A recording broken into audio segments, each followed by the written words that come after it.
Ito ang balita ngayon, viral at pinag-uusapan ngayon sa mundo ng social media. Ang di umano'y balitang. Ito ang balitang dapat malaman ng taong bayan. Good news! Matapos ang tila pang-aapi at pamamahiya at kaliwat kanang pangbabatikos at pamumulitika ng mga tila kumakalaban sa Vice President na si Sara Duterte, Philippine Chamber of Commerce and Industry o PCCI bumisita mismo at suportado ang Office of the Vice President. Pero bago ang lahat, kung bago ka pa lamang sa aming channel, please huwag kalimutang mag-like, subscribe at i-click ang notification bell para mas maging updated ka palalo sa lahat pa ng bagong video na i-upload namin. At eto na nga mga kababayan, isang magandang balita. Ito ang balitang dapat malaman ng taong bayan at ayaw ipalabas ng bayarang media. Kamakailan lamang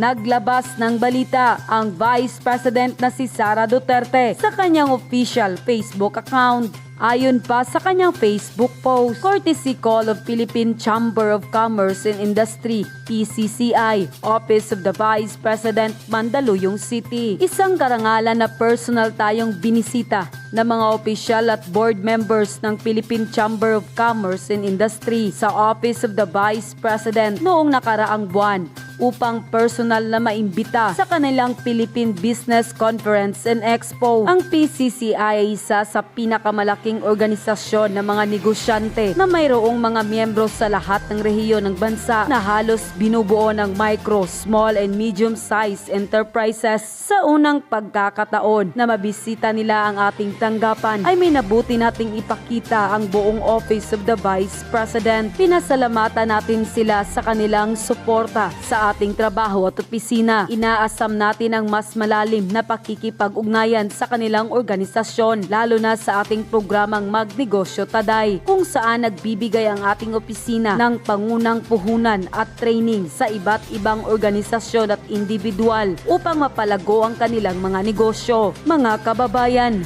patuloy po tayong maging matatag tungo sa pagtaguyod ng isang bansang makabata at mga batang makabansa. Ang lahat ng ginagawa natin ay para sa Diyos, sa bayan at sa pamilyang Pilipino. Syukran. Dito nga natin makikita mga kababayan ang tunay na pagmamahal ni Vice President Sara Duterte sa mamamayang Pilipino at ang patuloy pa rin na pagtulong at serbisyong totoo sa kabila ng hindi pagsuporta sa kanya ng gobyernong tila kumakalaban sa kanya, na kahit patapyasan ng Kamara de Representante ang budget ng Office of the Vice President ay hindi pa rin ito patitinag ang pangalawang Pangulo na si Sara Duterte dahil handa siyang magtrabaho kahit na zero budget ito at patuloy ang kanyang tanggapan sa pagtulong dahil alam ng pangalawang Pangulo na marami ang nangangailangan ng tulong ng Office of the Vice President, lalong-lalo na sa mahihirap nating mga kababayan. Habang busy ang gobyerno ngayon sa party-party, sa mga pagdinig na tila pamumulitika lang sa mga Duterte, ayon sa ating mga kababayan ay busy naman ang pangalawang Pangulo sa pagtulong sa mga binahang pamilya sa Quezon City. Kamakailan lamang, ayon pa sa inilabas na balita ng Office of the Vice President na pinamumunuan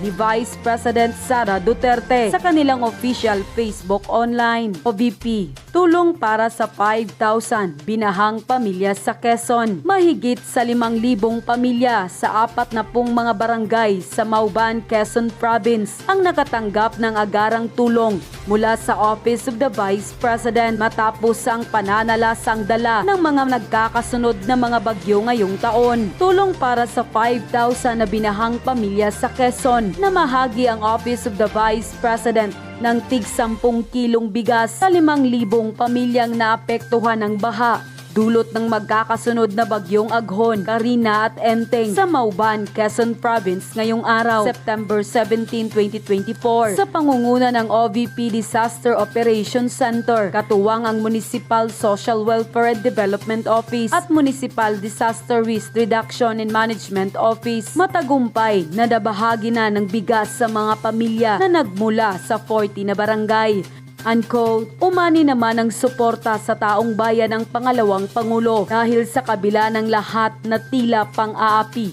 at mga kabulastugan na ginawa ng gobyerno ngayon sa Office of the Vice President ay patuloy pa rin ang kanyang pagtulong at paglilingkod sa taong bayan. Ayon pa sa kanila, yan ang aming mahal na VP. Aksyon agad ang OVP under the leadership of Inday Sara. Handang ibigay ang mabilis na serbisyo sa mga tao na nangangailangan ng tulong. Thank you OVP and VP Sara. Tunay po kayong nagmamahal at may malasakit sa mga Pilipino. Patuloy lang po kayo sa pagtulong. Kahit maraming naninira sa inyo, madami po kaming naniniwala at handang sumuporta sa inyo. God bless you all OVP and VP Sara. Yan ang aming VP. Kahit pinagkakaita ng pondo, tuloy pa rin ang serbisyo, diretso sa tao. Congrats po and God bless. Job OVP, personnel and staff at higit sa lahat sa ating VP Sara. DC prayer for your safety and health po upang patuloy kayong makagawa ng mabuti para sa mamayang Pilipino. Unquote. Sara yung desisyon na wag na niyang depensahan yung kanyang budget. Kasi nga, di ba, sa mga video na release ng pangalawang Pangulo na hindi nila ni-request, bigla lang tataas. Di ba? Kakaiba ito sa ibang mga pagdinig, paghimay sa proposed budget ng bawat ahensya kasi binubusisi ng husto. Bakit ganito yung proposal mo? Bakit ganyan? 'Di ba? Wala namang sinasabi during sa mga pagdinig na, oy, dagdagan namin yan. Magugulat na lang mismo yung opisina na biglang pagtaas. Bakit? Wala pang malinaw na paliwanag ukol dito ang kamera. And kung kaya pala nila itong gawin, ano pang purpose kung bakit meron pang mga pagdinig at paghimay? Kaya siguro dito sumandal ang Pangalawang Pangulo na may kapangyarihan pala kayo na mag-decide na kahit na wala sa aming proposed budget, kaya nyong dagdagan. Kahit hindi namin hihingi. Admar, yun nga yung question ko sa DBM. Ang DBM, may ceiling yan. Di ba may DBCC? O, kunyari, ang hiningi mo, 10 million, nag-breach ka ng ceiling mo, ang kaya lang namin ibigay 8 million. O, ang lahat ng mga ahensya, every budget cycle, sinasabi, ay, nakat po kami, baka po pwedeng i-restore yung cut. Ito malala.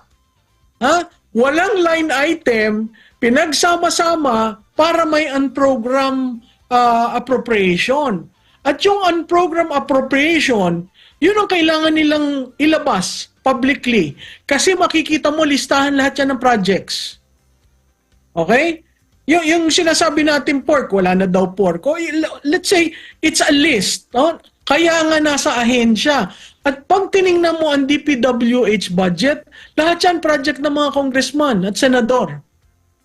So, ang ating butihing kalihim, Bonoan, ginawa mo siyang district engineer mo. Yan, lahat ang ginagawa niya. Ano nangyari sa big ticket projects? Ano nangyari sa build better more? Wala.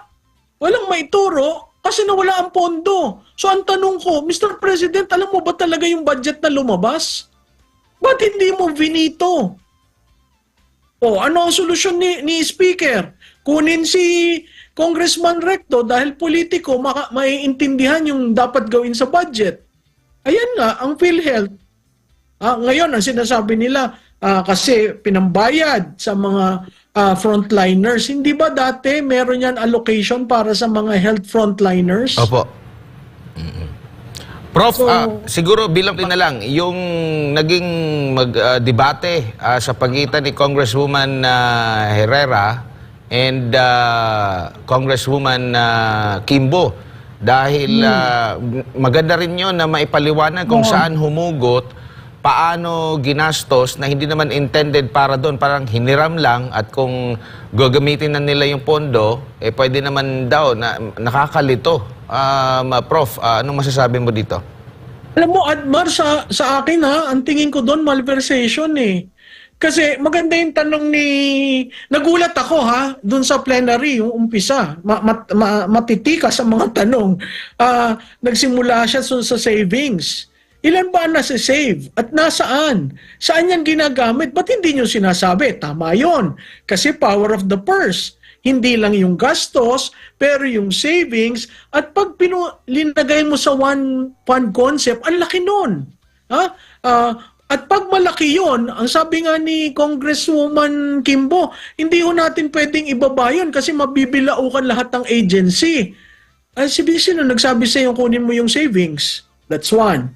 Secondly, yung sinabi niya na gagamitin, hihiramin muna. Hindi ko alam kung inaalaw yan ng Bureau of Treasury. Kasi ang bawat pondo na may line item, naka-earmark doon. Hindi mo yun pwede. Kunyari, yung paglilinis sa kalye, kinuha mo sa, hindi, ang magandang example yung wifi. Di ba nawala yung pondo? Ba't nawala yung pondo ng DICT? O ang sabi nila, hindi, tataasan na lang natin. Yung pala, ginamit. Paano kung gagamitin mo na? Tama yun. Kasi, in effect, ang ginagawa nila, ginajuggle nila yung funds. That is not allowed. Kaya nga may line item eh. Kung may line item ka, dun mo lang pwedeng gamitin yon. Beyond that, you will have to ask for a realignment of the fund. So maganda yung tinanong niya at hinambing niya sa bangko, di ba? Doon mo makikita na si Congresswoman Kimbo, kahit economist, hindi niya maintindihan kung paano i-explain yon. May tatlo pa dito sa principles na talagang sabi ko, meron pa palang tumatayo at nagtatanong ng karapat-dapat. And maliban na din ito, isa rin sa pag-question ay nagtataka din ng taong bayan considering sila ay mga mambabatas, gawa po ng batas. Pero nung tinanong sila kung ano bang pinagbatayan na batas doon sa naging hakbang nila, wag daw silang tanungin kung ito ba'y naayon sa legal. Parang makakadismaya kung ganun po yung magiging sagutan na Prof. Tinitingala sila na bilang mga mambabatas at nakakaalam sa batas. Tsaka Admar, just to add, sinabi ni Congresswoman Kimbo, humingi ka ng legal opinion ng DOJ. Ganun na ba pag tinanong mo kung paano ginamit yung pondo? Critical yan kasi yung solo parent yata ang advokasya ni Congresswoman Herrera. So, hiniram mo ang pera para saan? Hindi pa sa solo parent na isang batas. Diba? So, nakakalungkot yan kasi hindi pa linalagay dyan sa usapan yung unfunded mandates Marami tayong nag-leak act na walang kaukulang pondo kaya hindi na i-implement.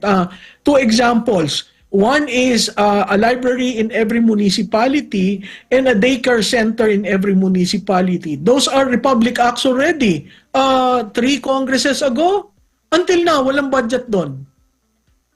Kaya nga ang parati kong sinasabi, hindi dapat tayo magmadali sa legislation. Kaya nga deliberative body. Kailangan pag-usapan. At ang principle doon ay ang pondo. May pondo ba? Or we are just creating false hopes. Merong batas pero hindi napapatupad. Kaya na lang po ninyo sa ating mga kababayan, lalo pat matindi-tindi po ang mga matalas yung mga mata ng mga netizen ngayon, mga kababayan, lalo na doon sa mga panuntunan na dapat yung mga public officials, mga ito at kanilang mga pamilya ay mamuhay ng modest, appropriate sa kanilang mga posisyon. For example, yung si Congresswoman Kimbo, diba, napuna sa kanyang mga mamahaling gamit. Nung pagdating sa plenary, wala na siyang suot. Mga ganong ba, na gaya sa mga nangyayari ngayon, mas nagiging mapagmatsyag ang taong bayan sa mga taga-pamahalaan. Alam mo, MJ, natutuwa ako sa hindi na echo chamber ang social media. Kasi nagkakaroon na ng efficacy, nagkakaroon na ng effectiveness dahil nagagamit yung plataforma to shame, literally to put to shame elected representatives or elected leaders. mahirap yun dahil ang ginagamit na preba ay galing rin sa mga larawan nila. So, ang bilis nun ha. At kaya ba't ako natutuwa? Kasi very organic. Compared dun sa kabila na hindi makasabay sa issues, they have to put together a story, a narrative that doesn't sell and when tested, fails. Itong mga lumabas, at doon ako ngayon na-appreciate ko ang TikTok. Kasi ang TikTok makes light of a very serious issue but naiintindihan ng tao.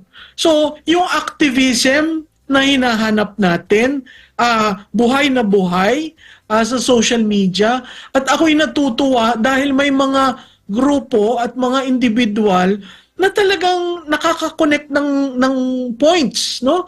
At nasasabi nila, merong isa diyan na napakasipag na tumingin sa audit reports. Imaginein mo yan kung yan concerted effort at nagko-collaborate, no? That would be a very powerful interest articulation. So, pagpatuloy po natin ang dapat nating gawin, maging aktibo, maging mapagmatsyag, at itawagan po natin kung ano ang mali, mali, at kung ano ang tama, tama.